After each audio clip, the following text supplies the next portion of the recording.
from Kim, and she can fuck all night. Well, it is that time of year again, and I cannot believe that the Rays, for the 5th straight season, have returned back to the Major League Baseball postseason.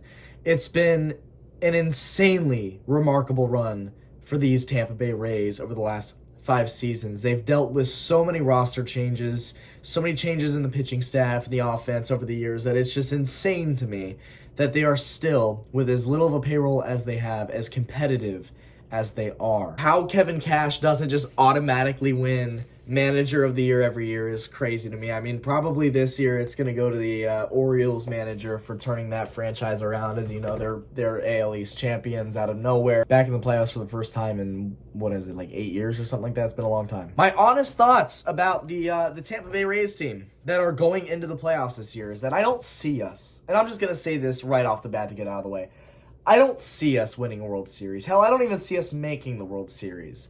I'd be shocked if we even made it past the ALDS this year. That's how I view this Rays team. But what I will say is that it is a hell of an upgrade from last year's team. I mean, they were rolling into the playoffs on a losing streak. I think it was a 6-game losing streak going into the playoffs. They lost their only 2 games in the playoffs, accumulating a total of 1 run between the 2 games. I mean, they were just dreadful to watch. It was painful. It was so bad. The offense in last year's playoff was so terrible that I felt rejoice when we were eliminated. I didn't want to watch that team in the next round because I knew the Yankees would have killed us.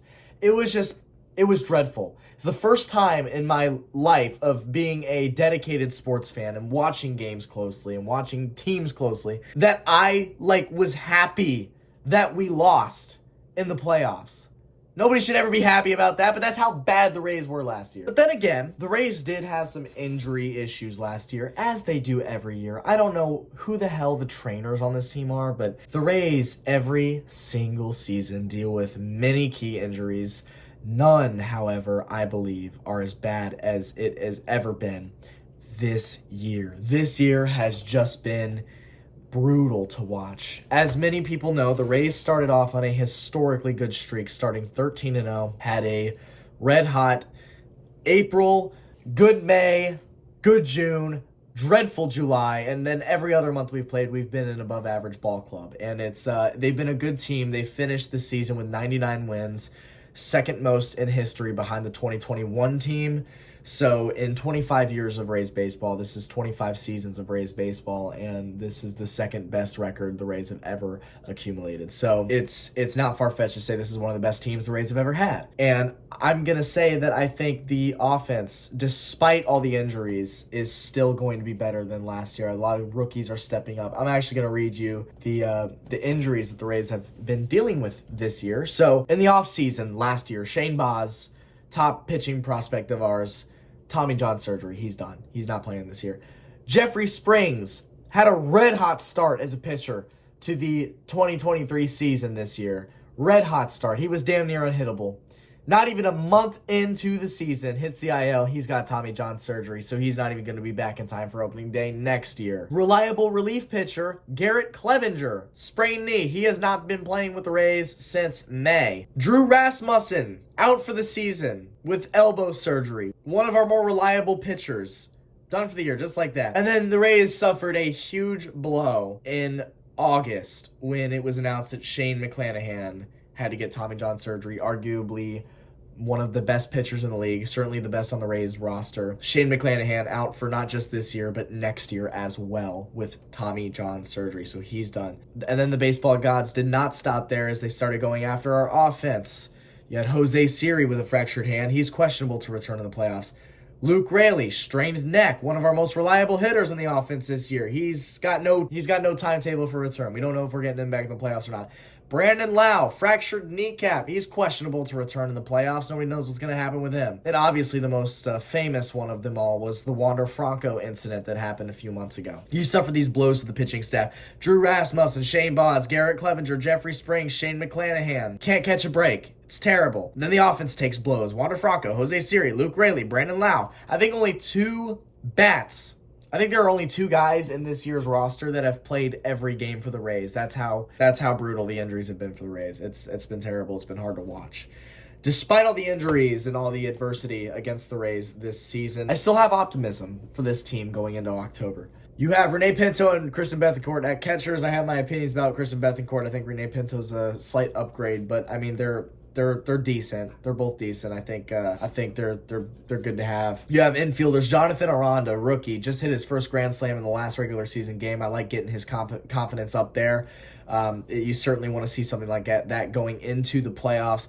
Oslavius Basabi, the rookie who came up in replacement of Wander Franco from his team leave. He's been playing better, in my opinion, than expected as a rookie. He's had a pretty good campaign since he came up to St. Petersburg. Junior Caminero, number 6 MLB prospect, Rays top prospect, just got called up straight from AA. Skipped right over Durham, came right up to Tampa, and he's been pretty much raking. And I'm actually looking at this now, and this guy's younger than I am, which makes me feel old. It's that point in time where like baseball players are starting to be younger than I am. That's crazy. But yeah, Junior Caminero, he's been hot so far. He's had a good start. And he just had his first major league homer in the last series against the Blue Jays. So another good thing you want to see going into the playoffs. The biggest thing of them all, and what will probably be the backbone of the offense come this playoffs, is, you guessed it, it's Yandy Diaz. He finished the regular season with the American League batting title. That's right. He had the highest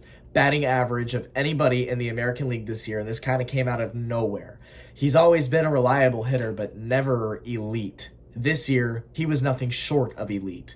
So he's definitely going to be a big piece come playoffs. Curtis Mead, another rookie from Australia. He's been all right. I don't have anything against him yet. He's been playing pretty good, and we'll just have to wait and see what happens. He might not even start many games in the playoffs because you got guys who have priority over him. Isak Paredes, he's been pretty reliable. I know a lot of Rays fans like him. He's been above average, not amazing, but he's still better this year than he was last year, in my opinion. Then you got Taylor Walls, who I think is not very good, although he did have a clutch Saturday game winning in extra innings over the Blue Jays. Outfielders, Randy Rosarina. Randy Rosarina's had a little bit of an underwhelming year, in my opinion. He's had a lot of cold streaks, but everybody knows him as Senor Octubre. That's right, Mr. October. He always clutches up in October. From the time that he became a Ray, he has always put on a remarkable show during October, maybe except last year. Last year was really bad. But 2021, 2020, those were some incredible seasons he had for the playoffs in a Rays uniform. He always just elevates his game when games matter. Josh Lowe, very reliable. I like Josh a lot, actually. I think he'll be a good piece of this lineup. He's been pretty solid for the lineup for the most part this year. Manuel Margot, this is another injury we had. He was out for a decent portion of this year, came back recently, and ever since he's come back, man, has he been raking. I've had a lot of negative comments about Manuel Margot in the past not being a good hitter at all, not even being a good outfielder, defender, whatever. Like, he's just not. I've had my opinions about him in the past, but he's proven me wrong since he's come back from injury. He's been batting very solid, and he'll be exciting to watch in the playoffs, I believe. Ramel Tapia. I actually don't know who this guy is. He just started playing a few days ago for the Rays. We got him in some minor league deal mid-season, and he just got called up because of all the injuries we have. So I don't know if he'll be good or not. I don't know anything about him, so we'll just have to wait and see. I don't even know if he's going to get that much playing time, if I'm being honest. And then you have the designated hitter of the Rays, Harold Ramirez, who has had, again, an above-average campaign. Nothing special, but pretty solid. So with all that being said, we're looking at the wild card series that starts this week, Tuesday, Wednesday, Thursday. And I can very well see the Rays winning this series just as much as I can very well see the Rays losing this series. However, this series, I believe, is going to come down to offense, as the Rangers are also dealing with injuries. They've got Scherzer and DeGrom out for the year. I mean, how big of a blow is that? That's brutal. We thought we were having it bad with Springs and Rasmussen and Shane McClanahan. Dude, let me tell you, not having DeGrom or Scherzer for the playoffs, that's brutal. That's just as brutal. The Rangers lost their last 2 games of the season, just totally choking away their chance of winning that division. Gave it to the Astros at the very last second.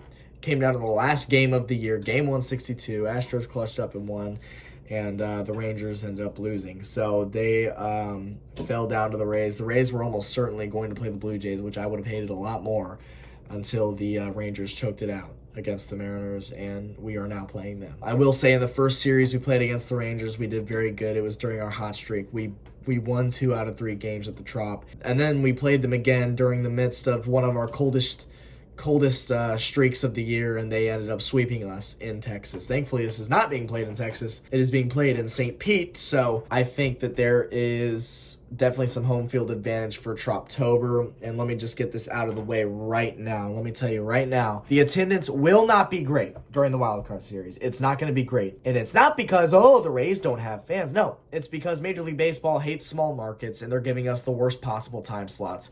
Who the fuck is going to call out of work or skip school on short notice for a 3 p.m.